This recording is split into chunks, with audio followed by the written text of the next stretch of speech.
Bonjour mes chers, aujourd'hui on va traiter la chaîne de valeur, le domaine d'activité stratégique et les facteurs clés de succès selon Michael Porter. Pour déterminer qu'est-ce qu'on veut, il conviendra d'abord pour toute entreprise de déterminer le potentiel dont il dispose. Et par conséquent, il est nécessaire de procéder à une analyse interne de son activité dans ses différentes composantes, que ce soit commerciale, financière et humaine. Facteur clé de succès, normalement, c'est une méthode qui permet de mettre en évidence les éléments explicatifs de la réussite de l'entreprise dans son métier. Celle-ci possède un facteur de succès ou plusieurs. Les principaux facteurs de succès sont soit ceux qui sont inhérents au domaine d'activité de l'entreprise, c'est-à-dire la rapidité d'innovation, la sensibilité aux marques, et ceux rattachés aux relations de l'entreprise avec ses acheteurs, c'est-à-dire la fidélisation, ou ceux liés aux capacités de l'entreprise à valoriser son activité, que ce soit les ressources technologiques, le capital humain et commercial. Les stratégies génériques de Porter, avant de les étudier, il faudrait tout d'abord préciser qu'est-ce qu'un DAS. Un DAS, tout d'abord, c'est un domaine d'activité stratégique. Comme vous voyez sur l'écran, est un ensemble de produits qui partagent les mêmes ressources, affrontent les mêmes concurrents et peuvent faire l'objet d'une stratégie spécifique.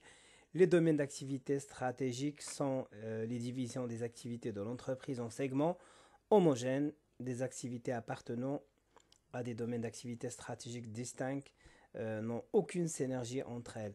Je vais vous donner un exemple. Par exemple, les banques, ils travaillent avec le principe du domaine d'activité stratégique. C'est la raison qui a poussé ces banques à sous-traiter pas mal d'activités, par exemple gardiennage, nettoyage, sécurité et même convoyage du fonds.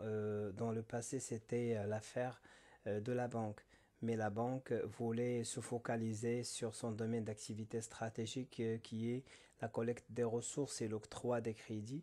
C'est ce qui a poussé la banque quand même à faire de l'outsourcing, c'est-à-dire à recourir à d'autres sociétés qui vont prendre en charge le domaine de la sécurité, les femmes de ménage, le convoyage et le transport de l'argent.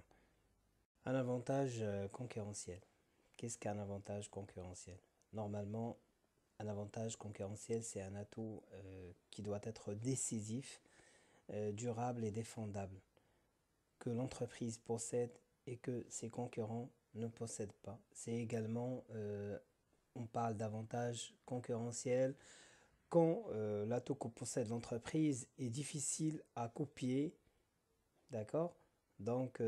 C'est ça l'avantage concurrentiel. Ça peut être un avantage surtout technologique ou bien des fois économique ou bien réglementaire.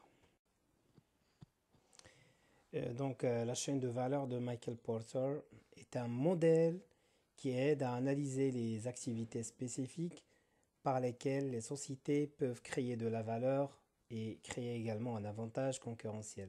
Ça permet tout simplement de scinder et de diviser l'activité de l'entreprise en activité principale et en activité secondaire.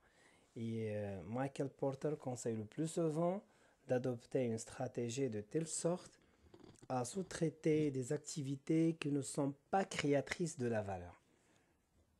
Pour récapituler, la chaîne de valeur a comme objectif de permettre aux responsables marketing et aux directions de l'entreprise d'analyser les activités internes dans une logique de création de valeur pour le client et pour l'entreprise. Pour la méthodologie et conseils, pour définir la chaîne de valeur, Michael Porter considère que les activités internes d'une entreprise peuvent être source d'avantages concurrentiels en termes de coûts et de différenciation. Donc les éléments clés, ce sont le coût et la différenciation. Donc dans cette chaîne de valeur, les activités se décomposent en deux types d'activités. Les activités premières, ou bien de base, par exemple, c'est logistique interne, production, logistique externe, marketing et vente et services. Et deuxièmement, les activités de soutien ou de support. Il y a l'infrastructure de l'entreprise, la gestion des ressources humaines, développement de la technologie, approvisionnement. Donc, il y a normalement pour Porter quatre stratégies génériques, bien sûr en faisant l'intersection entre le champ concurrentiel et l'avantage concurrentiel. La première stratégie, il y a une stratégie de domination par les coûts. Deuxièmement, il y a une stratégie de différenciation. Également, il y a une stratégie intitulée focalisation fondée sur les coûts réduits et également une focalisation fondée sur la différenciation. Qu'est-ce qu'une stratégie de domination par les coûts?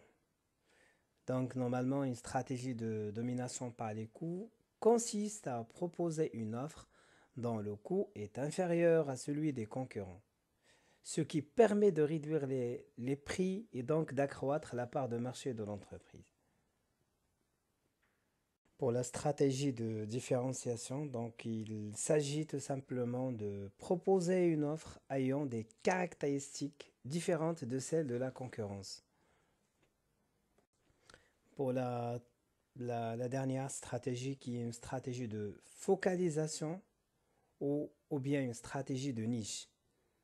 Et quand je dis niche, c'est-à-dire c'est un segment très très petit qui est homogène. Donc cette stratégie consiste à centrer l'essentiel de ses efforts sur un segment de marché de petite taille afin d'éviter l'affrontement avec les plus puissants concurrents. On parle également de stratégie de niche. Cela conduit à choisir sur ce créneau une stratégie de domination par les coûts ou de différenciation, c'est-à-dire j'essaie de différencier mon produit par rapport à celui de la concurrence. Là, je vous demande de voir le cours également mis sur cette chaîne du positionnement. Donc, je vous remercie pour votre attention. J'espère que j'étais clair et je vous souhaite bon cours.